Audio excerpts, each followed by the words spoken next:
Good afternoon, my friend. We're gonna pick up where we left off last week, and remember, we're talking about God can only be good. God can only be good, and the subject is be an imitator of God. Be an imitator of God. So let's pick up where we left off. Turn with me to Deuteronomy chapter number 6. Deuteronomy chapter number 6 and verse of 18. Deuteronomy chapter 6 and verse number 18. And listen to what it said. And thou shalt do that which is right and good. See that? And thou shalt do that which is right and good in the sight of the Lord. Now, once you do that, what is right and good, listen to what's going to happen. That it may be well with thee, and thou mightest go in and possess, notice, the good land which the Lord swore unto thy father.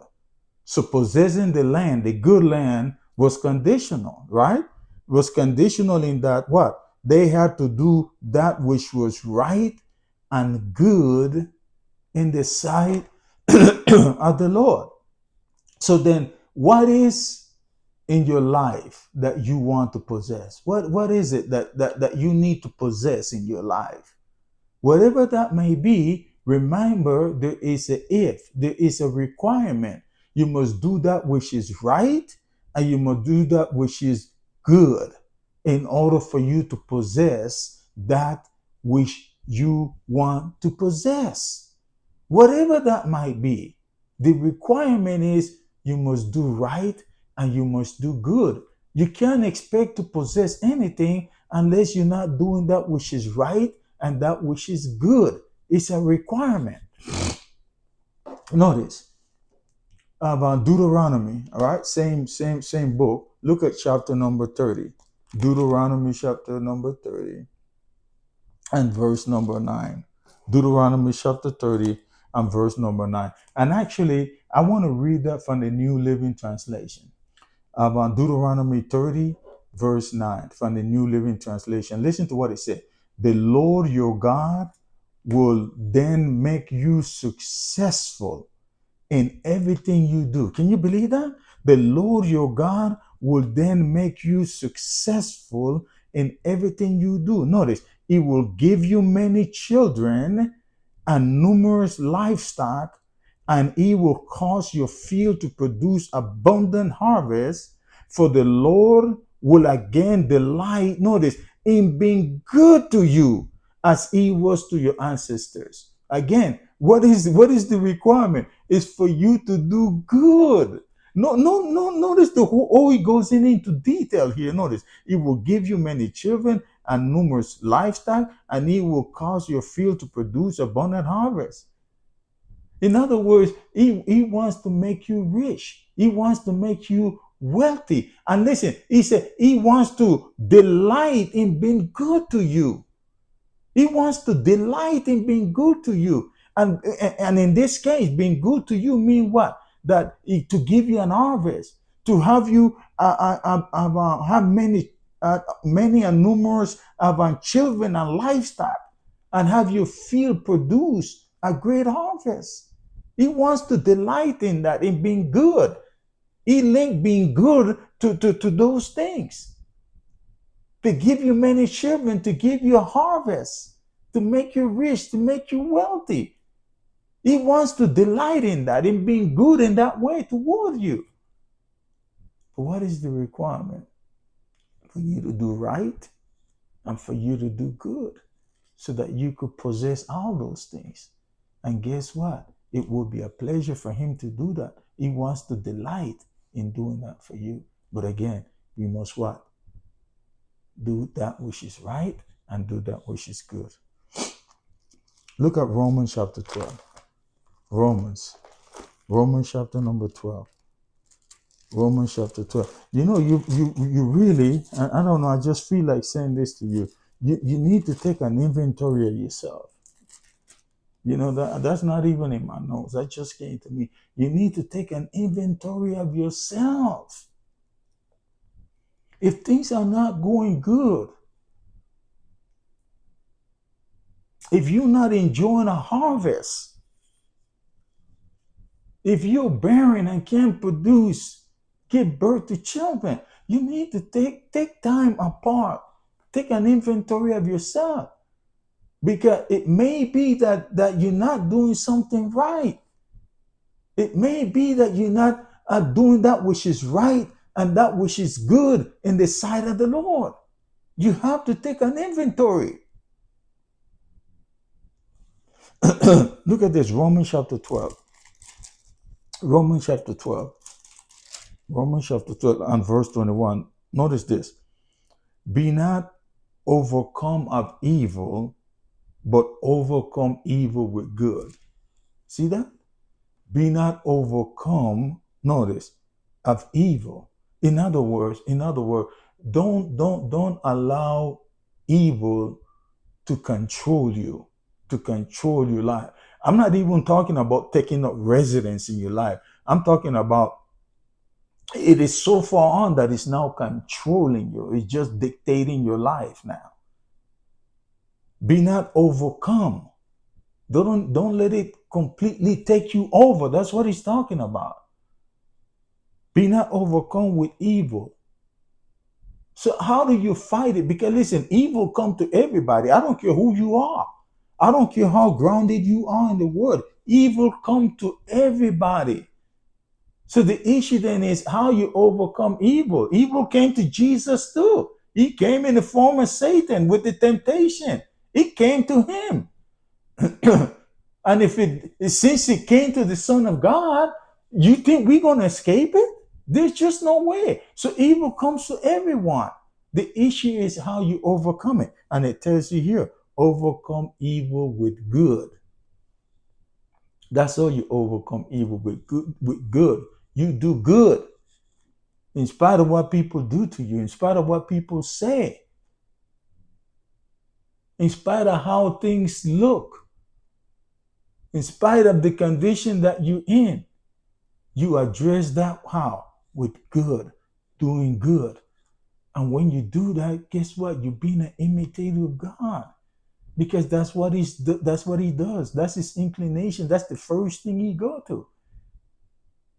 You're being an imitator of God. Look at 1 Samuel.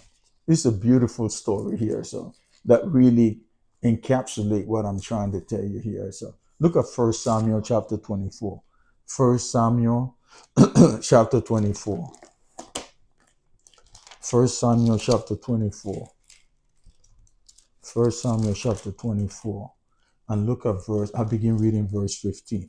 1 Samuel chapter 24, verse 15. Notice this. The Lord therefore be judge, and judge between me and thee, and see and plead my cause, and deliver me out of thy hands. Notice this, verse 16. And it came to pass when David had made an end of speaking these words unto Saul. This is David and Saul. Remember, at this point, God had rejected Saul as king, and he anointed David as the new king.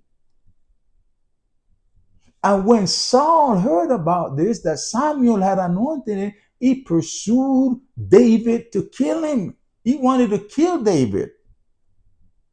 Look at verse 15 here again. The Lord therefore be judge, and judge between me and thee. This is David talking. And see and plead my cause, and deliver me out of thy hand. That's David speaking to Saul, telling him that. Verse 16. And it came to pass when David had made an end of speaking these words unto Saul, notice, that Saul said, Is this thy voice, my son David? And Saul lifted up his voice and wept. Why did he weep? Listen. And he said to David, Thou art more righteous than I, for thou hast rewarded me good, whereas I have rewarded thee evil. You see, what was the background story? Saul was pursuing David to kill him. And David went and hid in the cave. And David came to Saul while he was sleeping and could have killed him. And he had every right to kill him because Saul wanted to kill him. But David didn't do that. David didn't kill him. David spared his life. And that's what Saul was telling him here. So in verse 17, and he said unto David, thou art more righteous than I, for thou hast rewarded me good, whereas I have rewarded thee evil. David spared his life. Saul rewarded him with evil, but what? David rewarded him with good. And of course, David eventually took over the throne. And what I'm saying to you, my friend, is this: the way you overcome evil is with good. You don't overcome evil with evil. You just prolong evil. You just make evil worse. You overcome evil with good. That's the antidote for evil, to do good. And God is an example of it. And that's why we must imitate him. That's why we must be an imitator on him. Because when we did God evil, he still sent his son to die for us. He was doing good. He fought evil with good. And that's what he's telling us to do. Ephesians chapter number 4. Ephesians. The epistle of Ephesians chapter number 4. Ephesians chapter number 4. Ephesians chapter number 4. And look at verse 29. Ephesians chapter number 4. And look at verse 29. Notice this. Let not corrupt communication proceed out of your mouth. Can you believe that? So listen, because we got to separate this. So it's not only about doing evil, right? Remember what it said, overcome evil with good. But so it's not only about doing evil, but listen to this. It's also about speaking evil, speaking corruptly. So it's not actually about only doing it, that God is telling us we have to overcome with good, but he's also telling you that speaking evil. Notice this: let not corrupt communication or evil communication proceed out of your mouth. Notice, but that which is good, to the edifying, that it may minister grace unto the hearers. So it is one thing to do evil. It is another thing to what? To communicate evil. And God said to what? You overcome both of those by speaking good and by doing good. So you just can't overcome our evil with good just by doing it, but also it's going to have to be your tongue. It's going to have to be your mouth. Because I tell you what, your mouth, your tongue can do so much damage. It can affect a person's psychic. It can affect a person mentally, emotionally, just by your words. When you speak evil words, you got to be careful what comes out of your mouth. And God said the way that you combat that, or that you overcome that, is by speaking good. Speaking good, so that it could edify the person as opposed to bringing them down. 1 Corinthians chapter number 15. 1 Corinthians chapter 15. 1 Corinthians chapter number 15. 1 Corinthians chapter number 15. And look at verse 33. 1 Corinthians chapter 15 of and listen to this, verse 33. 1 Corinthians chapter 15, look at verse 33. Be not deceived. You see that? You see how this verse begin? Be not deceived. Who was deceived? Eve was in the Garden of Eden. And God is saying here, so be not deceived. In other words, he wants you to be aware of something so that you won't be deceived. Notice this. Be not deceived. Notice this. Evil communication corrupt good manners. Can you believe it? Do you even understand what he's saying? No, notice what he's saying. He wants you to be aware of this. Okay, he don't want you to be a fool or be foolish with disrespect as it relate to this. He said, be not deceived. He said, evil communication corrupt good manners. In other words, what he's saying is this. He said, what comes out of your mouth, evil communication, or even if good communication come out of your mouth, it gonna affect what you do. That's what he's saying. You see that? Notice it. Evil communication corrupt good manner. So what he's saying, if the communication that is coming out of your mouth is evil, it gonna affect the good things that you want to do.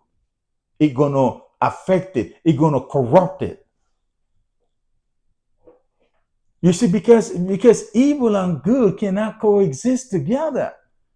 And that's what I'm saying. That's what it says here. So evil communication corrupt good manners. It's gonna eventually affect the good things that you want to do, that you're supposed to be doing. Evil communication will corrupt good manner, will corrupt the good things you're supposed to be doing, the good things that you want to do. If you keep speaking negatively all the time.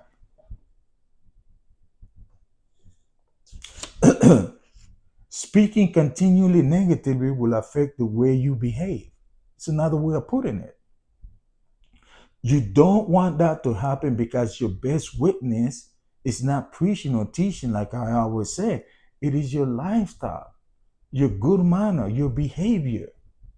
You see that? It will affect that. Evil communication will affect that. I mean, people will just shut you down, just shut you off. Every word that come out of your mouth is just cursing. It's just negative, talking negatively about somebody. It will affect anything good that you want to do. They will just shut you down, close you down. Don't even want to hear you. James chapter number 3. James, the epistle of James, chapter number 3. James chapter number 3. James chapter number 3. And look at verse 8. Notice, but the tongue can no man tame. It is an unruly evil, full of deadly poison. Can you believe that? The tongue. But the tongue can no man tame. It is an unruly evil, full of deadly poison. Verse 9. Therewith bless we God, even the Father, and therewith curse we men, which are made after the similitude of God. Can you believe this? Out of the same mouth proceed blessing and cursing. Can you believe that? That's the tongue. The tongue is an unruly evil. And that's why you have to be careful what comes out of your mouth. That's why you got to control your mouth. That's why you daily have to feed on the word of God. So that what comes out of your mouth is the word of God that you have deposited in your heart. Look at 1 Peter. Look at 1 Peter chapter number 3. 1 Peter chapter number 3. 1 Peter chapter number 3. 1 Peter chapter number 3. And I begin reading verse number 8. Notice, finally, be ye all of one mind, having compassion one of another. Love as virgin, be pitiful, be courteous. Notice, not rendering evil for evil. Verse 9, notice, not rendering evil for evil. or railing for railing, but contrariwise, blessing, knowing that ye are here unto call, that ye should inherit a blessing. See that? So if you want to inherit a blessing, then guess what? You're gonna have to bless others. And you can't render evil for evil. So if your neighbor, curse you out, she did something that really got you mad and upset, just bake a bread, a cake, and just take it home and give it to them. Bless them. Bless them. That's how you combat. That's how you overcome evil. Not because they curse you out, you're going to go back and curse you. That's rendering evil for evil. No. They curse you out, you go bake a cake for them and give it to them. That's a blessing. Guess what? You're going to be blessed by God. That's what God is calling us to do. Not render evil for evil, but to imitate him, to do good. Verse 9, not rendering evil for evil or railing for railing, but contrariwise blessing, knowing that ye are thereunto called, that ye should inherit a blessing. Look at verse of number 9. Verse 10. For he that will love life, oh Lord, look at this. For he that will love life and see good days, let him refrain his tongue from evil. Can you believe that? Listen to what God is saying here. For he that will love life and see good days.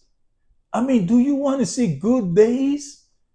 Do you want to see your children then grow up and get married and be successful? Do you want to have more than enough? Do you want to, have enough to be able to live in a house, or, a car, have a successful job, have good relationships? Do you want to see good days? Then it says you should refrain your tongue from evil, and his lip that they speak no guile. Look at verse 11. Let him issue. That word issue here, so it means to avoid, to decline, or to deviate. That's what it means here. Let him avoid, let him decline, let him deviate from evil. And notice, and do good. Let him seek peace and ensue it. You want to see good days in your life? Some of you, it's been a while since you've seen good days. Every day you get up, it's a drama. Every day you get up, it's a struggle. Every day you get up, you don't know where the next meal is coming from. Every day you get up, you don't know about your relationships. Every day you get up, you have to take the medicines. Your body is aching. You're sick. Every day you get up, there's an issue. And God is saying here, so for he that will love life and see good days. If you want to see good days, my friend, do this. Refrain your tongue from evil. Remember what I said a few minutes ago? Take an inventory of yourself. Think about what you're saying. Think about what you're doing. That might be the reason you're in the situation that you're in. And the way to reverse course, the way to change your situation, the way to change the atmosphere in your life, and for you to see good days is to refrain your tongue from evil. He said to issue, to avoid it. to decline evil, speaking evil. And once you do that, my friend, you will begin to see good days in your life. Because it is God's pleasure. We just read in Deuteronomy. It is God's pleasure to do good things for you. You are his children after all. Thank you, my friend, for the opportunity to bring this message to you. I hope that you enjoyed. Please subscribe to this channel, drop us a note, and please, above all, forward this video to others. God bless you, and see you later. See you next week, and you have a blessed day. Bye-bye.